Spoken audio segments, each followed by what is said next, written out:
Carlos Sainz's future in Formula One remains uncertain. The Spanish driver, currently with Scuderia Ferrari, has yet to find a home for his journey in the top category of motorsport.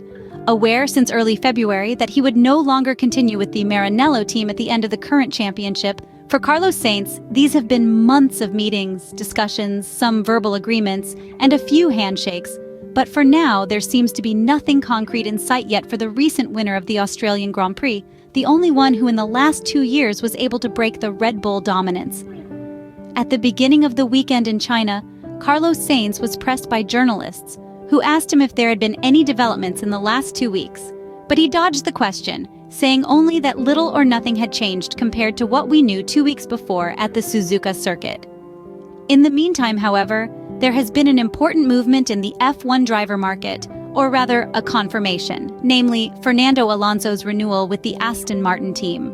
Going to the British team was one of Carlos Sainz's options, also because his compatriot was exploring the possibilities of securing a seat at a top team, namely Red Bull or Mercedes.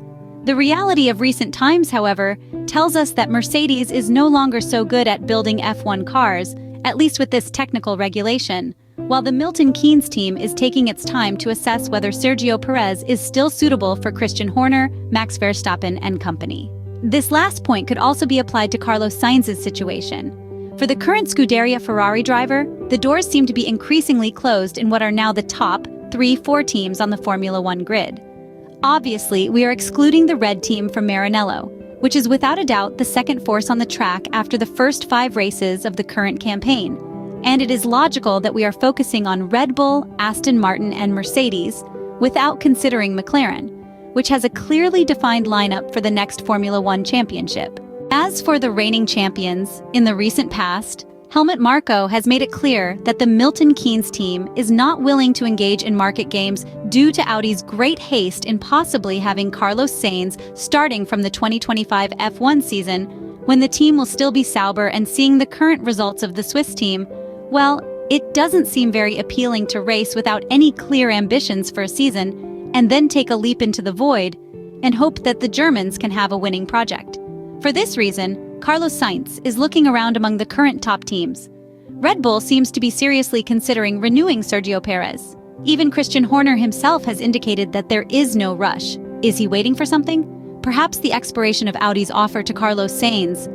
In this regard, it seems that the Austrian company has extended the deadline, thus giving Carlos Sainz less pressure and more space to decide his next move. It was said that they would keep the offer until the Miami Grand Prix, but now the timeline seems to have been extended for a few weeks. Another solution for Carlos Sainz's future would be Mercedes. The Brackley team has not yet chosen a driver to replace Lewis Hamilton, and the Spaniard is obviously among the candidates evaluated by team principal Toto Wolff. After the attempted move to convince Max Verstappen, who however seems destined to honor his contract with Red Bull, the Austrian's decision seems logical, namely to go with the Spanish side of the grid. Fernando Alonso was also mentioned before the 2-time Formula One world champion renewed with Aston Martin, attracted by the new era that Lawrence Stroll's team would like to start from 2026, also thanks to the partnership with Honda, and perhaps no longer convinced by the situation at Mercedes, which has been struggling since we entered the turbo hybrid era in 2014. Here, Carlos Sainz himself seems to hesitate for 2 key factors: the competitiveness of the car and the duration of the contract.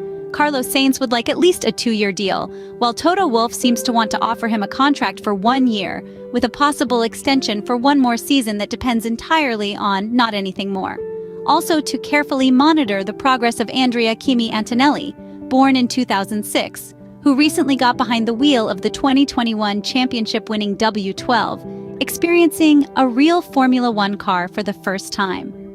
The team led by Toto Wolff believes strongly in Kimi Antonelli and reserves the right to assess the maturity of the young driver from Italy in the coming months, through performances in the Formula 2 Championship and a specific testing program like the one recently carried out aboard the W12 at the Red Bull Ring circuit. At this point, the appealing solutions for Carlos Sainz seem to have run out. There aren't many other options, unless Stroll Sr. decides to let go of Stroll Jr. in order to form an all-Spanish pair in Aston Martin. However, these are dynamics that in this sport could have many drawbacks, such as having 2 Spanish drivers in an English team with a Japanese engine. knowing the strong pressure that the Spanish media puts on its drivers, as we are seeing again this year, with countless articles against Ferrari and Charles Leclerc, it would seem rather risky.